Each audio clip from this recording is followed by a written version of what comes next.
siempre, primero nos tomamos un chai en unas tacitas de estas que una vez estás lo tiras y con la lluvia o con el agua se deshacen. O sea, es de un solo uso.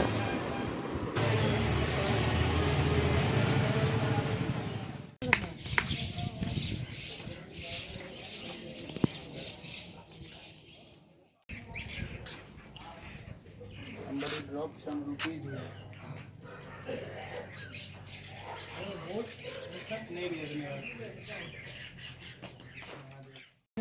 Har Har Mahadev.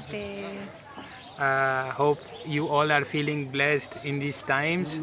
So today we are in this holy land of Shiva, Banaras or Kashi or Varanasi for last 3 to 4 months, and I want to say that it is a blessing to be here for last 4 months, especially now. Yes, we had our quarantine here in this beautiful land, but now it's more special because this month of mid-July to mid-August is the special month of Shiva. And today we are shooting this video on a Monday, which is the Shiva day.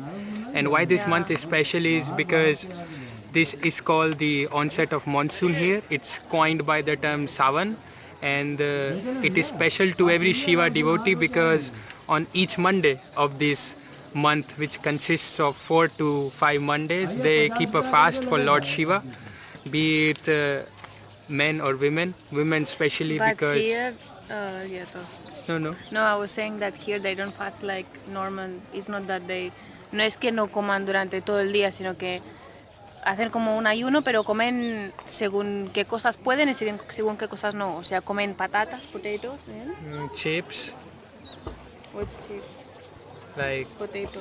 chips, like Lay's chips, but made at home chips. Homemade chips. Homemade chips.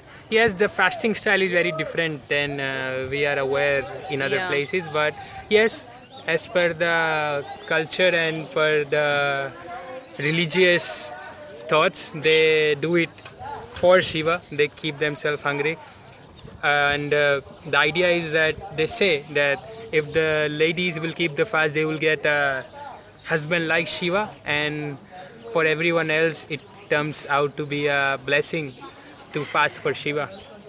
This every Monday, but It's every Monday always. Every Monday always is a Shiva day. You can fast, but during this time, in this time span of 1 month, it becomes more special and it becomes more auspicious to Shiva, which is not what I say. This is what the holy scriptures say, because I feel and we feel that every day is a Shiva day if you are living consciously, because Shiva is all about consciousness, and Shiva is outside in terms of lingam, but it is also first inside and then manifested as outside. So I feel that you can make any day a Shiva day and fast for him and offer whatever possible to him. It should not be restricted to only this, but this is what the Hindu scriptures say, and well, I'm sure if it comes from there, it does make sense, but you don't have to really believe in it blindly. Rather, you can make every day a Shiva day by projecting the Shiva consciousness in you. So it's in the end how you feel about it. So on this note, we will have to say that keep enjoying, keep the inner Shiva awake, and Har Har Mahadev, Bam Bam Bole.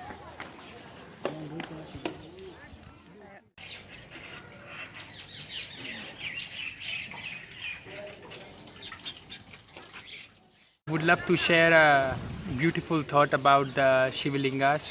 So generally, I would say in the non-Indian country or non-Asian countries, or rather Western countries, there is a significance of Shiva which is represented as phallic going into a yoni.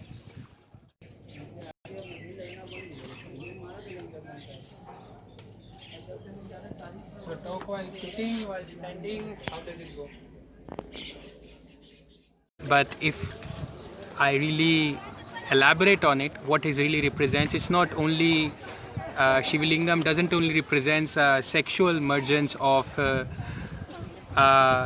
phallic and a yoni, but rather it represents also the sacred version, which is defined as in the, like, let's say for example, if we talk about tantra, and this is what I heard from one of the person who read about it and named as Ram Dass, and he had to say on this that it's not actually the sexual way you can represent a Shivlingam. It's more about how you look at it. And when I say how you look at it, when you talk about sexual tantra, let's say it's more about you have to be in orgasm with the universe every moment.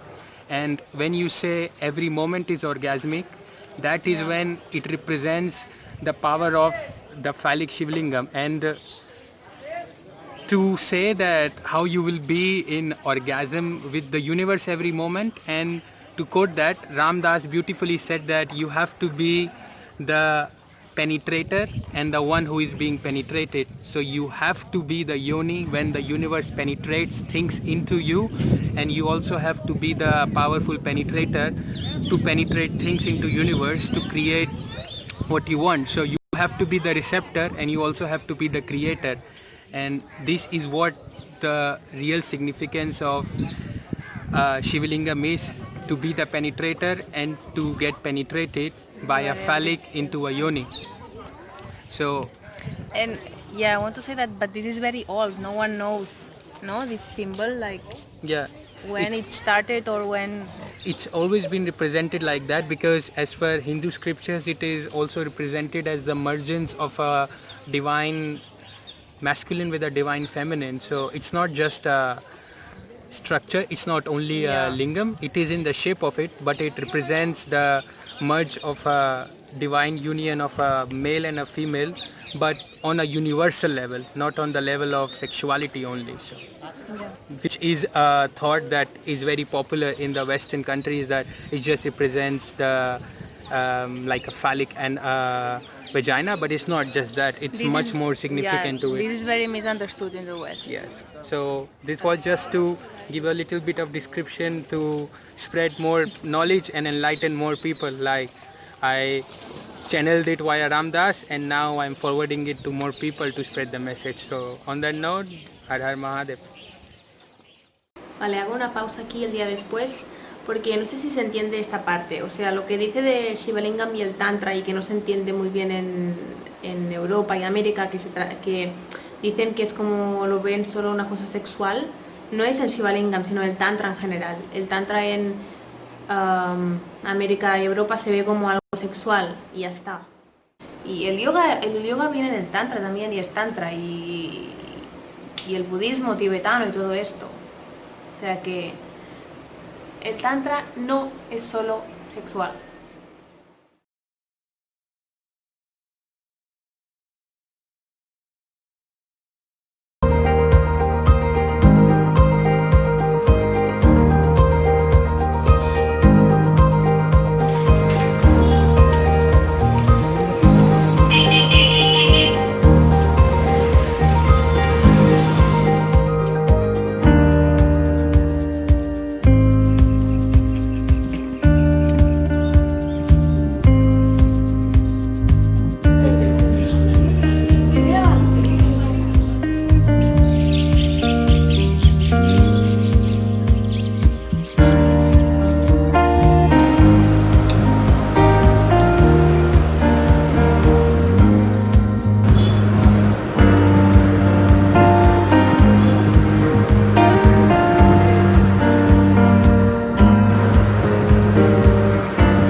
Como las 6:30, intentaremos comer e ir a un tipo ritual que hacen, a ver si llegamos a tiempo, porque no sabemos muy bien a qué hora, pero a ver si puedo grabar algo.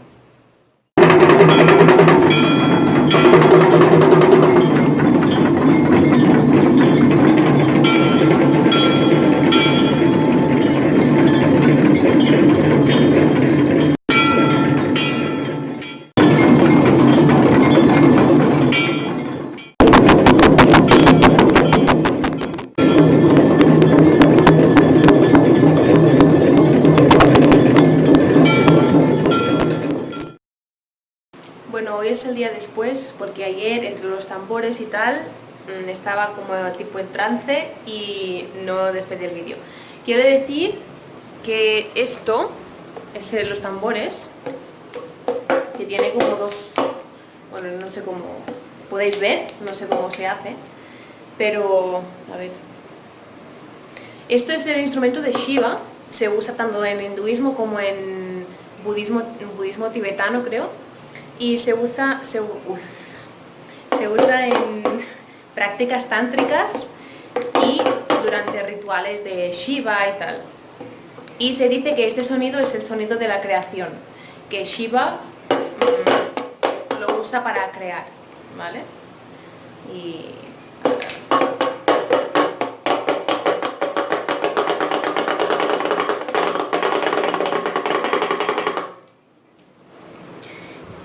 está, a ver, creo que aquí sale, ¿ves? Lo lleva aquí. Este es para la creación y el Trishul, la cosa esta, es para la destrucción. Normalmente lo lleva en la mano, o si está en plan así meditando, lo lleva aquí.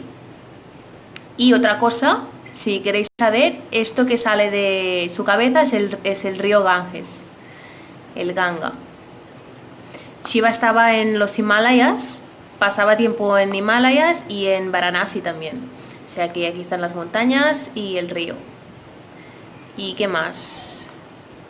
Creo que no sé nada más. Bueno, otro día os cuento sobre Shiva porque hay en plan historias sobre por qué las serpientes y por qué es azul. Aquí no está muy azul, pero normalmente lo pintan azul. Y nada. Tengo el pelo mojado porque estaba lloviendo a saco. Y como siempre, no hay paraguas. Vale, pues lo de ayer quiero decir también que se hace cada lunes, no solo porque es el mes de Shiva, sino que se hace cada lunes porque el lunes es el día de Shiva. Y hacen este arti, que es un ritual donde habréis visto que en las escaleras encima hay un Shiva Lingam y lo que hacen es lo limpian y todo, y luego hacen con todos los elementos, hacen como un ritual con el humo, con el fuego, con agua y con flores. Y luego una vez están, bueno, los tambores duraron media hora, dura mucho, yo no sé cómo la gente que lo hace se cansan. Bueno, ya cambian de posición, lo hacen así, lo hacen también así, con una mano, porque media hora tocando ese tambor, bueno. Y ha sido un vídeo un poco así informativo, espero que, no sé si la parte de inglés se entiende o no, pero bueno, pondré subtítulos si puedo. Y nada, que nos vemos en otro vídeo. Gracias por estar aquí.